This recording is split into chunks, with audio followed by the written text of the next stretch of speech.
Hi, Year 10. I hope you're all doing well. It was great to speak to so many of you yesterday over the phone.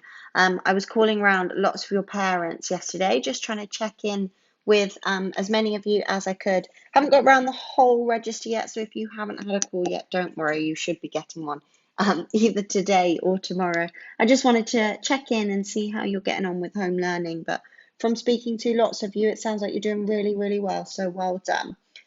You've got quite a few big tasks to do for me today on stem and leaf diagrams. So I'm going to plow on with today's Connect Grid quite quickly.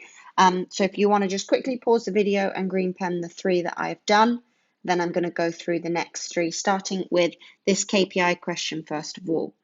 This KPI question is just adding something ever so slightly more into the questions that we've done before.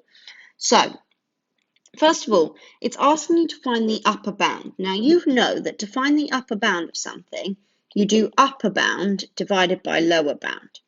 Now, in this case, that's quite easy for the numerator. You're just doing the upper bound of A. But then what you're doing is you're going to have to do the lower bound of B minus C. Now, if you think logically, that's not the same as doing the lower bound of B minus the lower bound of C. What's that the same that is the same as doing is doing actually the lower bound of B minus the upper bound of C. If you do the smallest thing, take away the biggest thing, that's going to result with the smallest thing possible with the lower bound. So that is what we are looking for here. So let's first work out what is our upper bound of A. Okay, so we're told that everything is correct to two significant figures. So our upper bound of A, we've got 58.5, because one set up would be 59, then halfway between the two. Then I need my lower bound of B. Okay, again, it's correct to two significant figures, so my lower bound of B would be 27.5. Finally, I need my upper bound of C. Again, two significant figures, so my upper bound of C would be 18.5. Okay, I'll plug all that back into here now.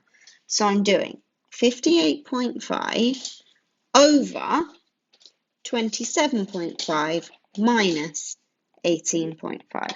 I'll get my calculator, stick all that in nice and quickly. 58.5 over 27.5 minus 18.5. My answer is 6.5. Nice and easy. Okay then, looking at Fluency 1A. I really like this question. To be honest, it's one of the more difficult recurring decimals questions that I've come across. So first of all, I need to set out what x is. X would be 0.1235235 because it is just that part that's repeating. Then, first of all, I need to multiply, so I've got a full section of my recurring part on the left-hand side of my decimal place. So I'm going to need to multiply by 10, by 100, by 1,000, by 10,000. So I'm going to have 10,000x is equal to 1,235.235235, etc. Then I need my end part, my recurring part, to match up. So I'm actually just going to need to multiply by 10. So 10x would be 1.235235. I can see that my recurring parts after my decimal place match up. So I do 10,000x, take away 10x, and I've got 9,990x is equal to 1,234. Then x would be 1,234 divided by 9,990. I can simplify that down, I think. 1,234 over 9,990. I can simplify it down to 617 over 4,995 as my final answer. Okay, last question then, Fluency 1C, rationalizing the denominator. I need to multiply it by that denominator by changing that sign. So I'm doing root 3 plus root 2 over root 3 plus root 2. Remember, that is the same as multiplying by 1 over 1. Okay, expand out the top first of all. I'm going to have 8 root 3 plus 8 root 2. Then on the bottom, I do root 3 times root 3, that gives me 3, minus root 2 times root 3, 3 times positive root 2, they're going to cancel out, but then minus root 2 times positive root 2, that's just going to give me minus 2. So on the bottom would simplify to 1, so my answer is just 8 root 3 plus 8 root 2 as my final answer.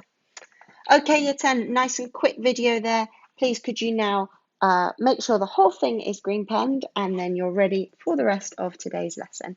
Have a good one, guys. As always, any problems, I'll see you on Teams at 12:30 if necessary. Have a good day. Bye.